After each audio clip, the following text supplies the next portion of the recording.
प्रदर्शन करता है, क्या इफेक्ट है मूविंग चार्ज पर।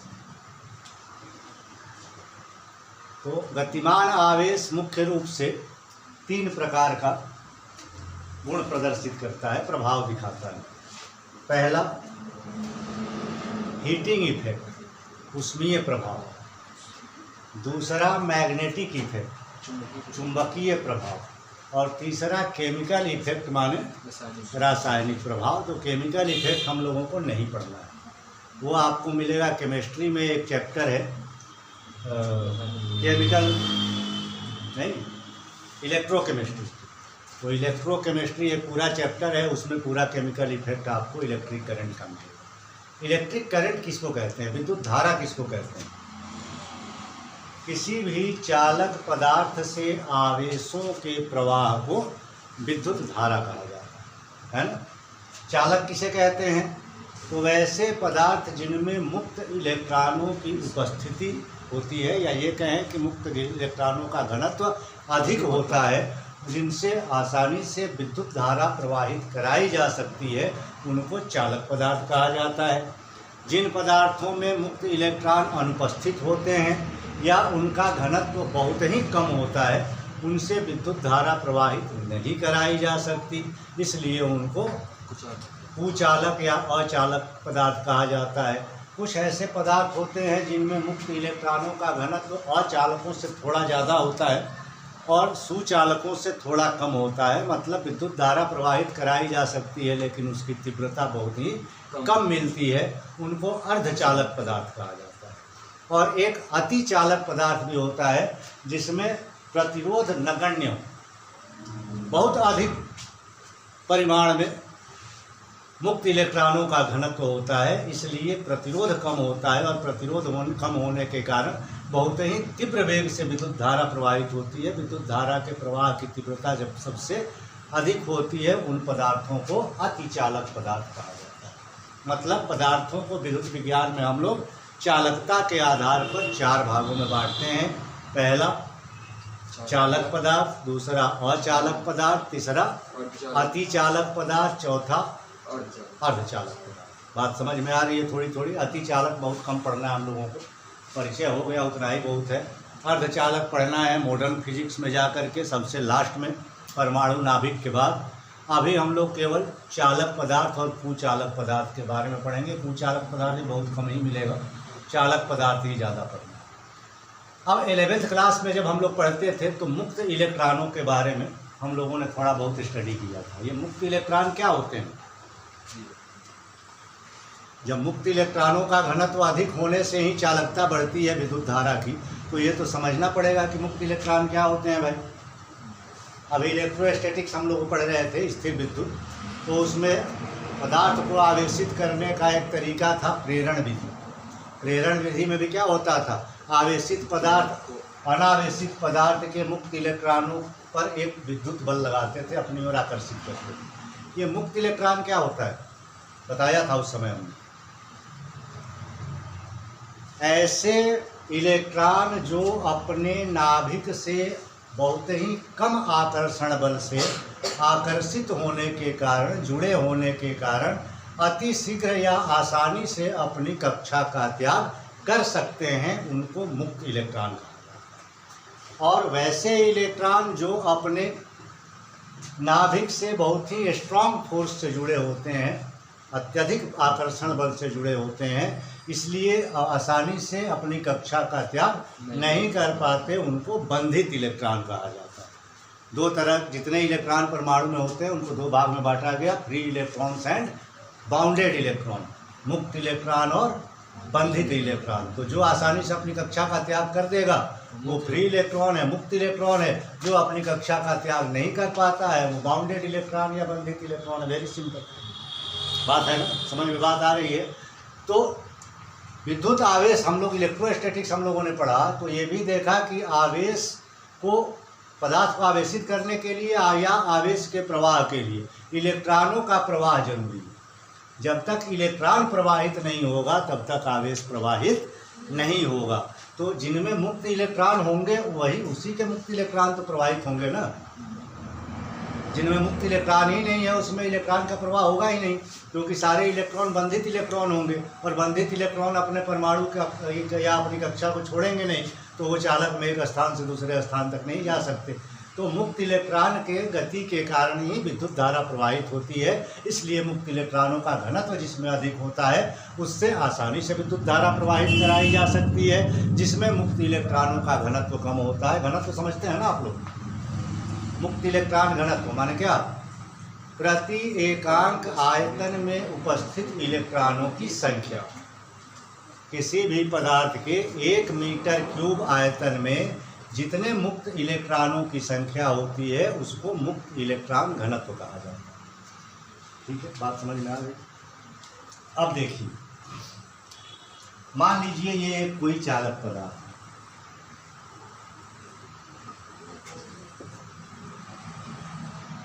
इस चालक में बहुत सारे परमाणु हैं, उन परमाणुओं के ये मुक्त इलेक्ट्रॉन, ये मुक्त इलेक्ट्रॉन क्या करते हैं? तो बहुत ही निरंकुश होते हैं। निरंकुश होते हैं मतलब किसी की बात जल्दी मानते नहीं हैं, सुनते नहीं। क्यों नहीं सुनते हैं? क्योंकि इनका जो मुखिया होता है, प्रधान होता है, वो बहुत कमज़ोर होता है और कमज़ोर होने के कारण अनुशासन बना करके परिवार में नहीं रख पाता, जिसको जो मन करता है वो करता है। मतलब ये मुक्त इलेक्ट्रॉन चूँकि अपने, इसका प्रधान कौन है? उसका नाभिक, नाभिक से कम बल से जुड़े होते हैं, इसलिए अपनी कक्षा को छोड़ करके जो परमाणुओं या कणों के बीच में रिक्त स्थान होते हैं उन रिक्त स्थान में अनियमित या यादृच्छिक गति करते रहते हैं। यादृच्छिक गति हम लोगों ने पढ़ा था 11वीं क्लास में। इसे कहते हैं किसी कण की या वस्तु की वैसी गति जिसकी दिशा का अंदाज़ा नहीं लगाया जा सकता, क्योंकि बहुत कम समय में उसकी दिशा परिवर्तित होती रहती है। मच्छर जैसे गति करता है, भन भन भन भन भन, कब किधर घूम जाएगा कोई नहीं जानता। सोचिएगा इधर जा रहा है तब तक इधर जाने लगा, सोचिएगा इधर जा रहा है तब तक उधर जाने लगा, है ना? रैंडम मोशन करते रहते हैं। अब ये रैंडम मोशन जब करते रहते हैं तो क्या होता है? एक दूसरे से भी टकराते रहते हैं बार बार। साथ ही धनायन जो होते हैं इस पदार्थ के अंदर, इस चालक पदार्थ के अंदर, उन धनायनों से भी इनकी बार बार टक्कर होती है। अब इसमें धनायन कहाँ से आए? कौन बताएंगे? जैसे मान लीजिए ये तांबे का तार है, तो इसमें तो तांबे के परमाणु होंगे ना, धनायन कहाँ से आएगा? धनायन कैसे बनता है? धनायन का निर्माण कैसे होता है? कौन बताएंगे? जब कोई परमाणु अपने इलेक्ट्रॉन का त्याग करता है, बताया तो था, तो इलेक्ट्रॉनों की कमी के कारण वो धनावेशित हो जाता है। धनावेशित परमाणु को ही धनायन कहा जाता है और ऋणावेशित परमाणु को ऋणायन कहा जाता है। जब तक आवेशहीन रहेगा तब तक परमाणु कहलाएगा, जब आवेशित हो जाएगा तो अब परमाणु नहीं कहलाएगा, उसको आयन कहा जाएगा। और धनावेशित हो जाएगा तो धनायन कहलाएगा, ऋणावेशित हो जाएगा तो ये जितने मुक्त इलेक्ट्रॉन निरंकुश हैं और अपनी कक्षा को छोड़ के इधर उधर भटक रहे हैं, भटकती आत्मा की तरह, ये तो किसी न किसी परमाणु में से निकले होंगे ना। तो जिस परमाणु में से निकल गए वो परमाणु तो धनायन बन गया। तो उन धनायनों से या आपस में इनकी बार बार टक्कर होती है और टक्कर होने के कारण घर्षण होता है। और घर्षण से क्या होता है? घर्षण क्या काम करता है? यांत्रिक ऊर्जा को उष्मा ऊर्जा में रूपांतरित करता है। नहीं, हाथ वाथ रगड़ते हैं गर्म हो जाता है, तो यांत्रिक ऊर्जा, उसकी गतिज ऊर्जा कम हो जाती है और वही गतिज ऊर्जा का रूपांतरण उष्मा ऊर्जा में होता है। उसी उष्मा ऊर्जा को टकराए तो टकराने के बाद तो रुकेंगे, लेकिन साथ साथ उष्मा ऊर्जा उत्पन्न होगी। उस उष्मा ऊर्जा को प्राप्त करके फिर से भागते हैं इधर उधर, फिर दूसरे से टकराते हैं, फिर टकरा करके रुकते हैं, लेकिन टकराने के साथ साथ फिर उष्मा ऊर्जा उत्पन्न होती है, फिर उस उष्मा को लेकर के दौड़ते हैं। इस तरह इधर उधर भन भन भन भन मक्खी की तरह करते रहते हैं।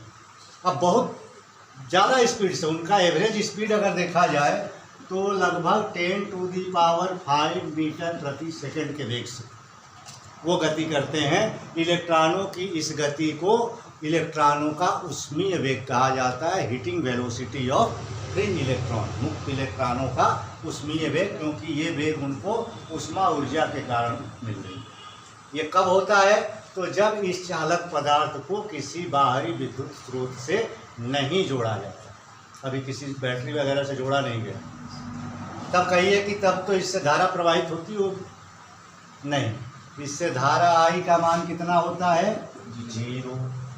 तो जब इतना तेज इलेक्ट्रॉन फ्लो हो रहा है तो धारा का मान 0 क्यों है भाई? इलेक्ट्रॉन गति करता है तो आवेश गति करता है, और आवेश के गति को ही हम लोग विद्युत धारा कहते हैं, तो आवेश का मान 0 क्यों? तो पहले ही हमने बताया कि ये सारे इलेक्ट्रॉन जो हैं ये यादृच्छिक गति करते हैं, अनियमित गति करते हैं, मतलब किसी एक ही समय पर कुछ इलेक्ट्रॉन इधर जा रहे हैं, कुछ इधर जा रहे हैं, कुछ इधर जा रहे हैं, कुछ इधर जा रहे हैं, कुछ इधर जा रहे हैं, कुछ इधर जा रहे हैं, कुछ इधर जा रहे हैं, कुछ इधर जा रहे हैं। तो कुल आवेशों का प्रवाह जो होता है वो किसी एक दिशा में अगर उसका रिजल्टेंट निकालिएगा तो किसी एक समय पर जितना इधर होगा उतना इधर होगा, तो रिजल्टेंट क्या आ जाएगा? 0। जितना ऊपर होगा उतना नीचे होगा, रिजल्टेंट क्या आ जाएगा? 0। इसलिए इसको पकड़ते हैं तो करंट नहीं लगता है, क्योंकि धारा का मान 0 होता है। जैसे ही इसको किसी बाहरी विद्युत स्रोत से जोड़ा जाता है, बाहरी विद्युत स्रोत से जोड़ते, पॉजिटिव नेगेटिव, अब क्या होगा भाई? तो यहाँ से ये सिरा इसका पॉजिटिव से जुड़ा है तो यहाँ धन आवेशित हो जाता है, और ये दूसरा सिरा नेगेटिव चार्ज से जुड़ा हुआ है, नेगेटिव टर्मिनल से, तो यहाँ नेगेटिवली चार्ज हो जाएगा। अब एक इसका सतह हो गया, एक अनुप्रस्थ काट का क्षेत्रफल पॉजिटिव हो गया, दूसरा नेगेटिव हो गया, ये पूरा पॉजिटिव मान लीजिए और ये नेगेटिव मान लीजिए। तो पॉजिटिव और नेगेटिव चार्ज को सामने सामने रखने पर क्या होता है?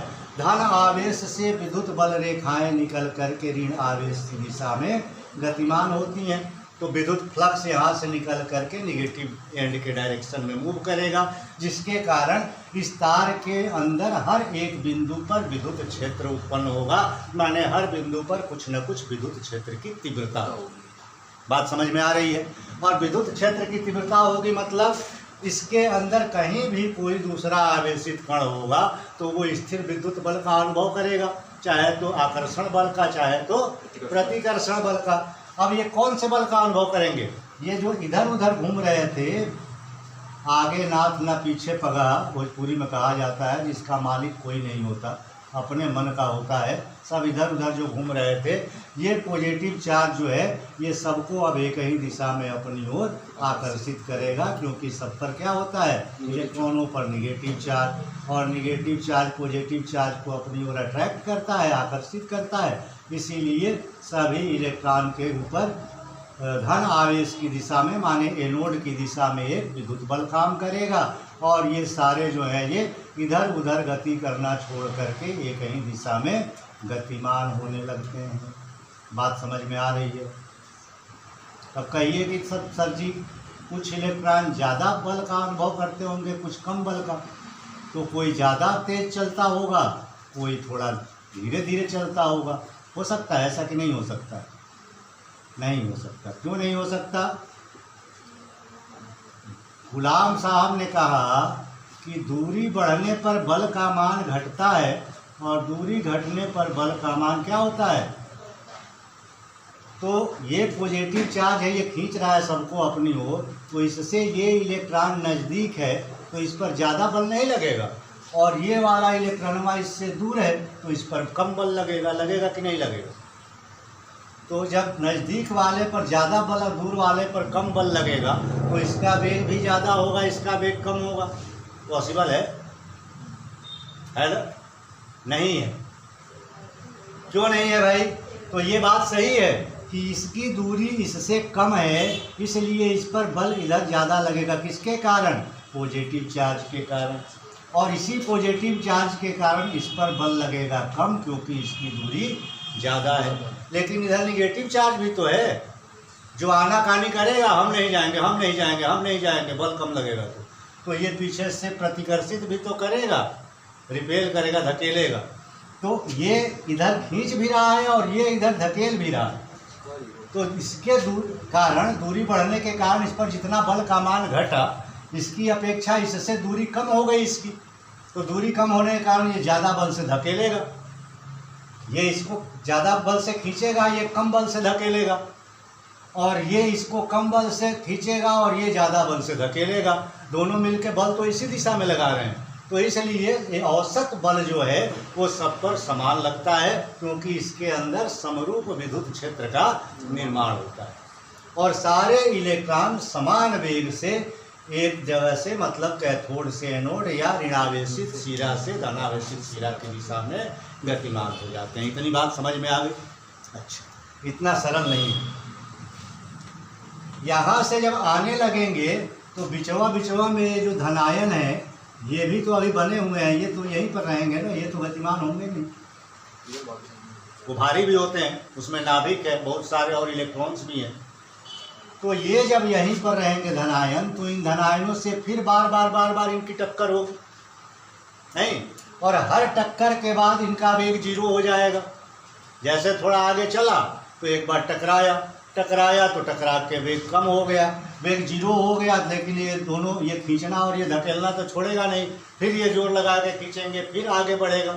और ये सीधी गति नहीं करते ऐसे। वो कैरम खेलते हो ना, तो कैरम में एक गोटी यहाँ है और यहाँ स्ट्राइकर है, किनारे मारेंगे तो ये इधर भागेगा, यहाँ रहेगा, इधर किनारे मारेंगे ये इधर भागेगा, होता है ना। तो कभी इधर से इधर, कभी इधर से इधर, कभी इधर से इधर। ये जो हम दिखा रहे हैं सीधा सीधा, ये इसका औसत पथ है ना, कभी इधर जा रहा है, कभी इधर, कभी इधर, इधर, लेकिन चला यहाँ से और पहुँचा यहाँ, अलग अलग दिशा में गति करते। तो विस्थापन निकालने के लिए क्या करते हैं, एक बिंदु को दूसरे बिंदु से सरल रेखा से मिला देते हैं, वही विस्थापन का पथ होता है, और उसी की लंबाई नाप लेते हैं, वही विस्थापन का मान होता है। ठीक है, तो बार इनकी धनायनों से टक्कर होती है और हर टक्कर के बाद इनका वेग अधिकतम से 0 हो जाता है, लेकिन आरोपित विद्युत क्षेत्र के कारण ये पुनः गतिमान होते हैं, त्वरित होते हैं 0 वेग से। इनका वेग फिर बढ़ता है, फिर आगे बढ़ते हैं, वेग बढ़ाते फिर उन पर कोई किसी न कोई आकर के टकराता है धनायन, फिर रुकते हैं, फिर चलते हैं। माने छोटा बच्चा जब चलना सीखता है तो कोशिश करता है, उठा, चला, 3 कदम चला, फिर गिरा, फिर कोशिश करके उठता है, थकता नहीं है। हम लोग गिर जाते हैं तो सोचते हैं कि अब थोड़ी देर आराम कर, वो थकता नहीं, तुरंत उठेगा और तुरंत और तेज सोचेगा भागे, तो अब 2 ही कदम में गिर जाएगा। तो बार ये भी टकराते हैं, चलते हैं, रुकते हैं, चलते हैं, रुकते हैं, चलते हैं, और यहाँ से यहाँ आने के क्रम में उनका जो औसत वेग होता है वो बहुत ही कम होता है, लगभग 10⁻⁻⁴ मीटर प्रति सेकंड। इसको कहते हैं मुक्त इलेक्ट्रॉनों का अनुगमन वेग या अपवाह वेग, VVI, वेरी इंपॉर्टेंट। ये पूछा जाता है, उसमें ये वेग तो नहीं पूछा जाता, अनुगमन वेग अक्सर पूछा जाता है। ठीक है ना, अनुगमन वेग किसे कहते हैं? तो जब किसी चालक तार को किसी बाह्य विद्युत स्रोत से जोड़ा जाता है तो चालक के अंदर प्रत्येक बिंदु पर विद्युत क्षेत्र उत्पन्न होता है, जिसके कारण उसके अंदर स्थित मुक्त इलेक्ट्रॉन ऋण आवेशित इलेक्ट्रोड से धन आवेशित इलेक्ट्रोड की दिशा में गतिमान होते हैं। गतिमान इलेक्ट्रॉनों की धनायनों के साथ बारंबार टक्कर होती है, जिसके कारण हर टक्कर के बाद उनका वेग 0 होता है, किंतु आरोपित विद्युत क्षेत्र के कारण वे पुनः त्वरित होकर आगे बढ़ते हैं, फिर धन आयनों से टकराते हैं, फिर वेग कम होता है। इस तरह से बार टक्कर के बाद एक सिरे से दूसरे सिरे तक आने में जो उनका औसत वेग होता है, उस औसत वेग को अनुगमन वेग या अपवाह वेग के नाम से जाना जाता है। इंग्लिश में इसको ड्रिफ्ट वेलोसिटी कहा जाता है। VD से हम लोग इसको सूचित करते हैं, ड्रिफ्ट वेलोसिटी। बात समझ में आ गई? लग रहा है ना कि हाई स्कूल के करंट इलेक्ट्रिसिटी में और इसमें थोड़ा अंतर है। उसमें केवल धारा प्रवाहित हो रही है तो क्या क्या होता है ये पढ़ते थे, इसमें क्यों हो रही है, कैसे हो रही है, अब अंदर की संरचना पढ़ रहे हैं, है ना। अब जब मुक्त इलेक्ट्रॉन किसी बाह्य विद्युत स्रोत के कारण या बाह्य विभवांतर के अधीन चालक के अंदर कैथोड से एनोड की दिशा में गतिमान करते हैं तो बार तो टकराते ही हैं। 2 क्रमागत टक्करों के बीच जो समय लगता है, एक बार टकराया फिर आगे चला तो फिर एक बार टकराया, तो 2 क्रमागत टक्करों के बीच जो समय मिलता है उसको कहते हैं श्रांतिकाल। क्या कहते हैं? श्रांतिकाल। श्रांति माने विश्राम, रिलैक्सेशन टाइम, रिलैक्स उतने देर करता है। एक बार टकराया, नाक मुंह टूटा, फिर थोड़ा संभला, उठ के चलना शुरू किया, फिर टकरा के गिरा। तो दो टक्कर के बीच में जो समय मिला सांस लेने के लिए उसको कहते हैं श्रांति काल। ठीक है, और ये श्रांति काल कितनी होती है पता है? अप्रोक्स 10⁻⁻14 सेकेंड, 10 के पावर माइनस 14 सेकेंड। एक सेकेंड कितना बड़ा होता है? होता है ना बहुत बड़ा एक सेकेंड। अभी आप लोग हिसाब नहीं लगाए होंगे स्कूल कितने सेकंड लेट पहुंचे। मिनट से पहले तो हिसाब ही नहीं लगता। बदमशवा जो लड़का सब होता है वो सब घंटा में हिसाब लगाता है। सर जी आधे घंटे तो लेट आए। अरे आधे घंटे 30 मिनट का होता है, और 30 मिनट कितना सेकंड का होता है? 60 से और गुणा कर लो। नहीं, उतने सेकंड का। सेकंड में तो कभी हिसाब ही नहीं करते हैं। और एक सेकंड जितना बड़ा होता है उसको भाग दे दीजिए एक पर। 1 2 3 4 5 6 7 8 9 10 11 12 13 14, इससे भाग दे दीजिए एक सेकंड को। तो जितना छोटा होगा उतने देर एक इलेक्ट्रॉन को दो टक्कर के बीच में सांस लेने का समय मिलता है, विश्राम करता है, तब तक फिर दूसरा कोई टक्कर के लिए मिल जाता है। ठीक है, ना के बराबर ना कहिए इसमें तो इसी तरह के पदों की व्याख्या करनी है आपको। इसी तरह के पद की ना कैसे है ना। दो क्रमागत टक्करों के बीच जो विस्थापन तय करता है या जिस पाथ का अनुगमन करता है, अनुसरण करता है, जिस पथ पर चलकर एक स्थान से दूसरे स्थान तक जाते हुए दो क्रमागत टक्कर करता है, उन दोनों टक्करों के बीच तय किए गए विस्थापन को क्या कहते हैं? फ्री मीन पाथ, मुक्त माध्य पथ। रिलैक्सेशन टाइम को टाउ से सूचित किया जाता है ना। टाउ कैसे लिखते हैं? मैथ में बहुत लिखते होंगे है ना। रिलैक्सेशन टाइम क्या है भाई? तो जब किसी चालक को किसी बाह्य विद्युत स्रोत से जोड़ा जाता है तो मुक्त इलेक्ट्रॉनों के क्रमागत दो टक्करों के बीच तय की गई दूरी को मुक्त माध्य पथ कहते हैं। मुक्त माध्य पथ को किससे सूचित किया जाता है? किसी से सूचित कर दो, ऐसे या आर्य। बहुत जगह लेमडा से सूचित किया जाता है। लेमडा तरंगदैर्घ्य का संकेत होता है। मुक्त माध्य पथ दूरी है, दूरी को किसी से भी सूचित कर सकते हैं। तो ये इतना कंसेप्ट पहले जरूरी है, लेकिन ये पढ़ेंगे थोड़ा देर बाद, क्योंकि ये नया चीज़ है, बिल्कुल इतनी जल्दी दिमाग में सेट नहीं होगा। और इस पर बहुत सारे डेरिवेशंस हैं। पहले तो VD निकालना है, फिर मुक्त माध्य पथ का समीकरण निकालना है, फिर रिलैक्सेशन टाइम का समीकरण निकालना है, फिर धारा के साथ इसका संबंध निकालना है, वगैरह वगैरह वगैरह। अभी क्या पढ़ेंगे हम लोग? विद्युत धारा किसे कहते हैं? किसे कहते हैं? तो किसी भी चालक पदार्थ से आवेशों के प्रवाह को विद्युत धारा कहते हैं।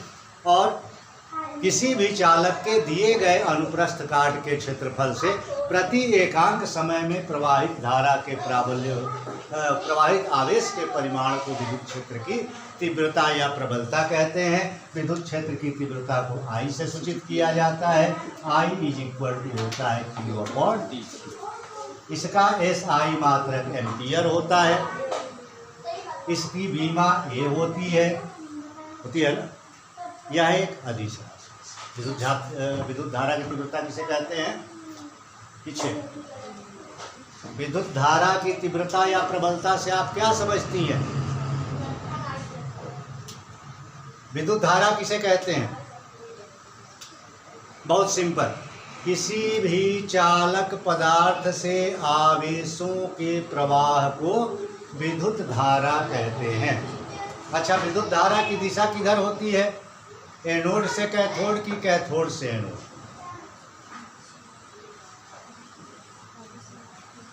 छोड़िए, मुक्त इलेक्ट्रॉनों की गति की दिशा किधर होती है? एनोड से कैथोड की, कैथोड से एनोड।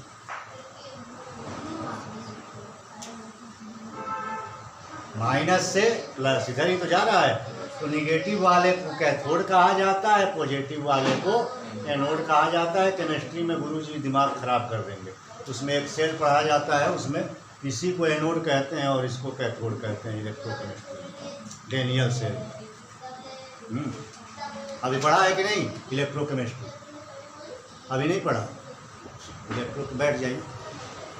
तो विद्युत धारा इलेक्ट्रॉन्स का प्रवाह होता है कैथोड से एनोड है। इसको ऐसे पढ़िए, ऋणावेशित इलेक्ट्रोड से धनावेशित इलेक्ट्रोड, या लोअर पोटेंशियल से हायर पोटेंशियल माने निम्न विभव से उच्च विभव की दिशा में मुक्त इलेक्ट्रॉनों का प्रवाह होता है, और मुक्त इलेक्ट्रॉनों की दिशा के विपरीत दिशा में विद्युत धारा प्रवाहित होती है। मतलब विद्युत धारा के प्रवाह की दिशा उच्च विभव से निम्न विभव की ओर होती है।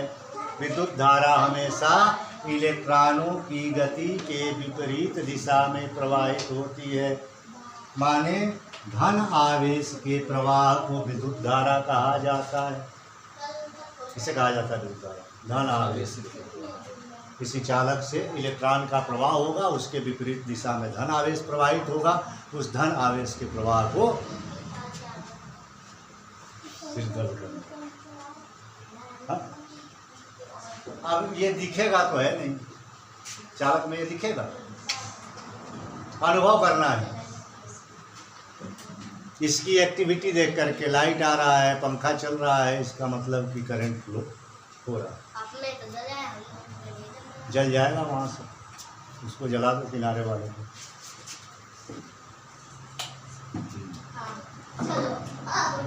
ठीक है। अब विद्युत धारा जब प्रवाहित होती है तो जब आगे बढ़िएगा तो कोई ना कोई आपके गति को रोकने वाला भी पैदा हो जाएगा। कोई ना कोई चाहता है बड़ा डेवलपमेंट इसका हो रहा है, कुछ अड़ंगा लगा है ना, खलनायक जिसको कहते हैं। बहुत लोग, हाँ बहुत लोग होते हैं। उसी तरह से जब चालक से विद्युत धारा प्रवाहित होती है तो इस चालक के अंदर भी बहुत से ऐसे फैक्टर्स हैं, कारक हैं, जो चाहते हैं कि इलेक्ट्रॉन या विद्युत धारा को प्रवाहित नहीं होने दो। तो उसके लिए क्या करते हैं, तो अवरोध उत्पन्न करते हैं, और उन्हीं कारकों को जो विद्युत धारा के प्रवाह में बाधा उत्पन्न करते हैं उनको क्या कहा जाता है, प्रतिरोध कहा जाता है। विद्युत धारा के प्रवाह में बाधा उत्पन्न करने वाले कारकों को प्रतिरोध कहते हैं। प्रतिरोध को R से सूचित किया जाता है। ये प्रतिरोध सबसे पहले कहाँ आया था पता है? लो, कहाँ आया था सबसे पहले प्रतिरोध?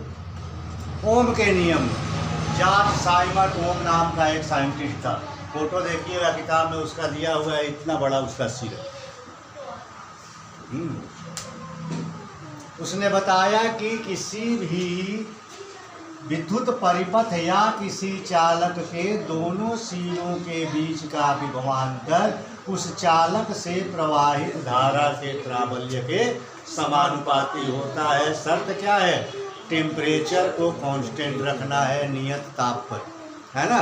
ओम का नियम क्या कहता है कि नियत ताप पर किसी चालक या परिपथ के दोनों सिरों के बीच का विभवांतर उस चालक से प्रवाहित धारा के प्राबल्य के समानुपाती होता है। Means V is directly proportional to I, जहाँ भी परिपथ के दोनों सिरों के बीच का विभवांतर और I चालक से प्रवाहित धारा के प्राबल्य को प्रदर्शित करता है। या इसको क्या लिख सकते हैं, V is equal to constant एक आएगा, वो R आएगा। R I पढ़ने में थोड़ी दिक्कत होती है, इसलिए हम लोग IR पढ़ लेते हैं। यहाँ R एक समानुपातीय नियतांक है जिसे चालक तार का प्रतिरोध कहते हैं। अब ये प्रतिरोध किन किन बातों पर निर्भर करता है? कौन कौन से ऐसे कारक हैं जिन पर ये प्रतिरोध निर्भर करता है? प्रतिरोध क्या होता है ये तो पहले ही बता दिया।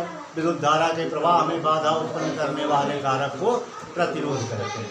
कब इसका मान ज़्यादा होगा, कब इसका मान कम होगा, कैसे पता चलेगा? तो किसी भी चालक, यहाँ बोलो, किसी भी चालक के प्रतिरोध को प्रभावित करने वाले मुख्यतः चार कारक। पहला क्या, तो किसी चालक का प्रतिरोध उस चालक की लंबाई के समानुपाती है। चालक कितना लंबा है इस पर निर्भर करेगा कि उसका प्रतिरोध कितना होगा। छोटे तार का प्रतिरोध कम होता है, लंबे तार का प्रतिरोध ज़्यादा होता है। इसलिए हमें अपने घर में वायरिंग करनी चाहिए तो ज़्यादा तार घुमा घुमा के इधर से उधर नहीं ले जाना चाहिए, छोटा रास्ता चुनना चाहिए, क्योंकि प्रतिरोध बढ़ जाएगा तो वोल्टेज का खर्च ज़्यादा होगा, है ना। दूसरा, चालक के अनुप्रस्थ काट का क्षेत्रफल। आर जो है वो चालक के अनुप्रस्थ काट के क्षेत्रफल के व्युत्क्रमानुपाती होता है। अनुप्रस्थ काट का क्षेत्रफल क्या होता है, बोलो बाबू। व्हाट इज अनुप्रस्थ काट का क्षेत्रफल, क्रॉस सेक्शनल एरिया। नहीं पता, ये तो क्षेत्रमिति है, क्षेत्रमिति हाई स्कूल में नहीं पढ़ा। ये है अनुप्रस्थ काट का क्षेत्रफल। किसी भी चालक पदार्थ को उसकी लंबाई के लंबवत काट दिया जाए तो ये जो क्षेत्रफल दिखता है उसको कहते हैं अनुप्रस्थ काट का क्षेत्रफल, जिससे उसकी मोटाई तय होती है, कितना मोटा है ना। अनुप्रस्थ काट का क्षेत्रफल ज़्यादा होगा तो ये चालक तार ज़्यादा मोटा होगा, और अनुप्रस्थ काट का क्षेत्रफल कम होगा तो इसका ये ज़्यादा पतला होगा, यही ना। अब पतली गली से में साइकिल तेज चलाना आसान है कि चौड़ी गली में, चौड़ी। इसका मतलब मोटे चालक तार से करंट आसानी से फ्लो होता होगा, तो क्रॉस सेक्शनल एरिया अनुप्रस्थ काट का क्षेत्रफल बढ़ेगा तो क्या होगा, धारा का मान बढ़ेगा, प्रतिरोध घटेगा, और अनुप्रस्थ काट का क्षेत्रफल घटेगा तो प्रतिरोध बढ़ेगा, प्रतिरोध बढ़ेगा तो धारा का प्राबल्य घटेगा, दोनों एक दूसरे के उल्टा होता है। तो ये एक दूसरे के व्युत्क्रमानुपाती होते हैं।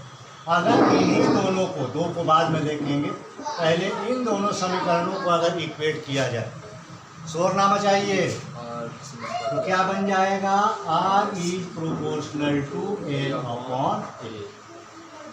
या इसको क्या लिख सकते हैं, R बराबर, अब फिर समानुपाती चिन्ह हटाएंगे तो एक कांस्टेंट आएगा, कांस्टेंट वो लिखते हैं यहाँ पे रो, rho into L upon rho क्या है भाई, और क्या कहते हैं, इसका स्पेशल एक नाम है।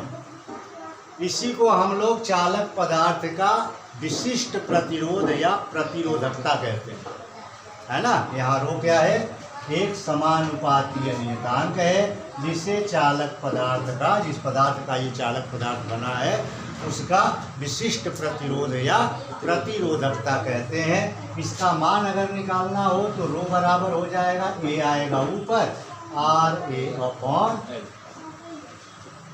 अब अगर आपसे कोई पूछे कि इसका मात्रक क्या होना चाहिए, विशिष्ट प्रतिरोध का एसआई मात्रक क्या होता है या प्रतिरोधकता का एसआई मात्रक क्या होता है, क्या बताएंगी। अच्छा पहले प्रतिरोध का बताओ, प्रतिरोध का एसआई मात्रक क्या होता है, ओम। वेरी गुड, ओम साहब के नाम पर इसको रखा गया, ऐसे लिखा जाएगा। तो इसका क्या होगा,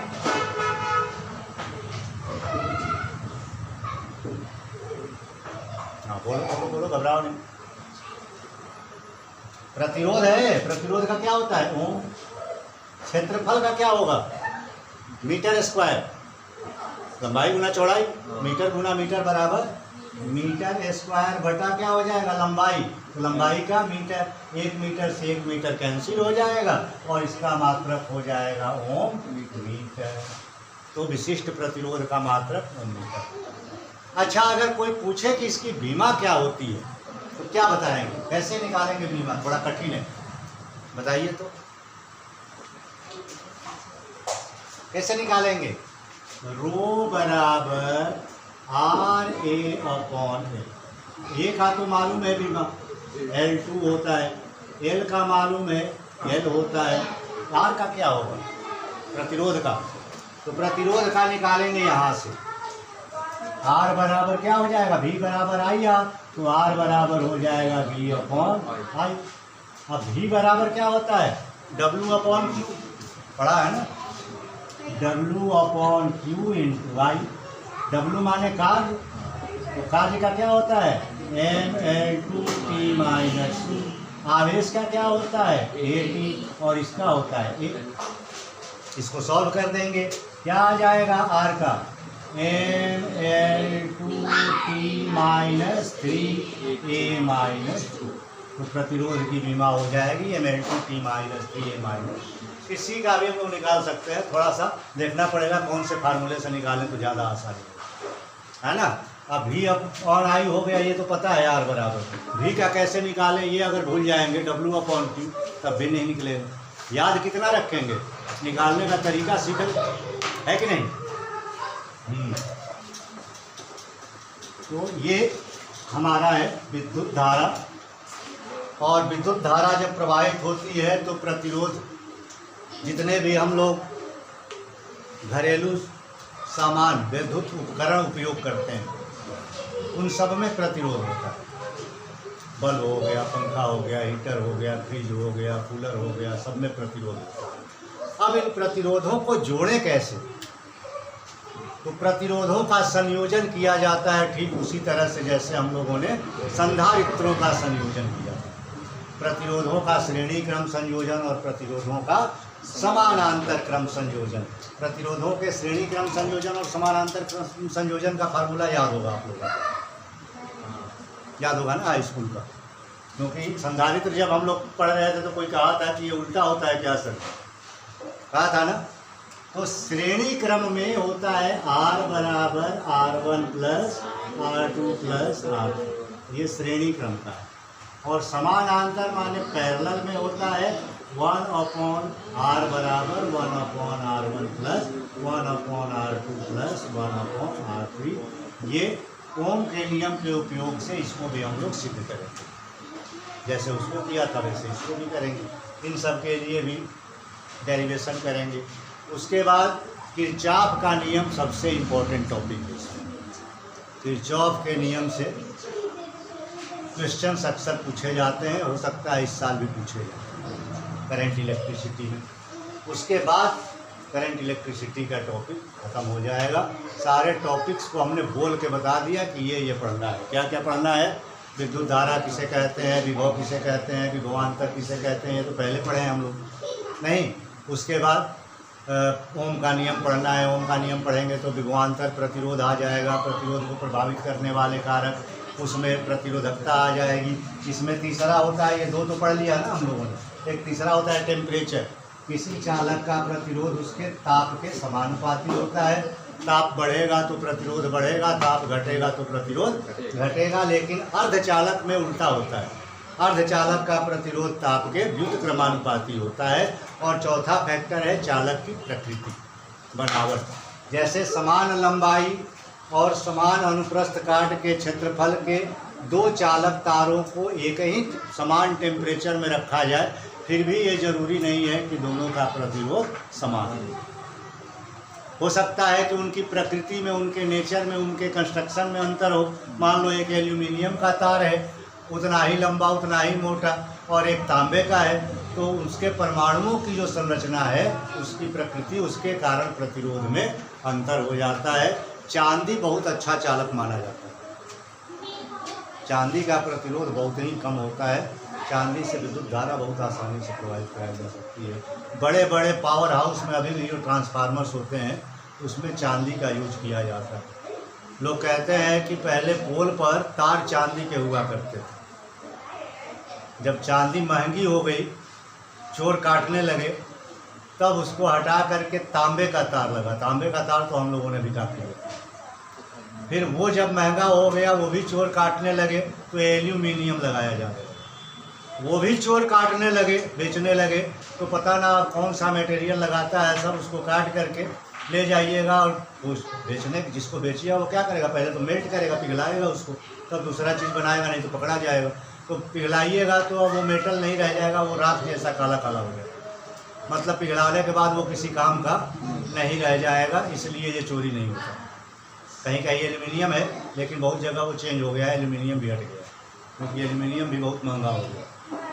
नुकसान क्या हुआ, तो जब चांदी था तब प्रतिरोध उसका कम था, तो बीच में वोल्टेज कम खर्च होता था, अच्छा वोल्टेज घरों में मिलता था। तांबा भी बहुत हद तक ठीक था, लेकिन एल्यूमिनियम उसकी अपेक्षा बहुत ज़्यादा प्रतिरोध रखता है, इसलिए धारा का प्राबल्य उससे बहुत कम हो जाता है, वोल्टेज खर्च हो जाता है बहुत ज़्यादा, है ना। और अब वाला तो पता नहीं कौन सा मटेरियल है, ये हमें नहीं जानता, तो बात अलग है। एल्यूमिनियम तार का भी पंखा आता है बाइंडिंग वाला, और तांबे का भी आता है। तांबे वाला ज़्यादा कम पावर लेता है और एल्यूमिनियम वाला ज़्यादा पावर लेता है, क्योंकि उसमें रेजिस्टेंस एक में ज़्यादा होता है, एक में कम होता है, ठीक है ना। तो ये सब हम लोग पढ़ेंगे कल से। आज की सेवा बस यहीं समाप्त, और कल ही आप लोगों को फेयर की भी कॉपी मिल जाएगी और टेस्ट की भी। कोई जल्दीबाजी तो नहीं है, आज वैसे भी कुछ लिखाया नहीं है, हम कुछ लिखाया नहीं है तो फेयर तो करना नहीं है, तब क्या जल्दी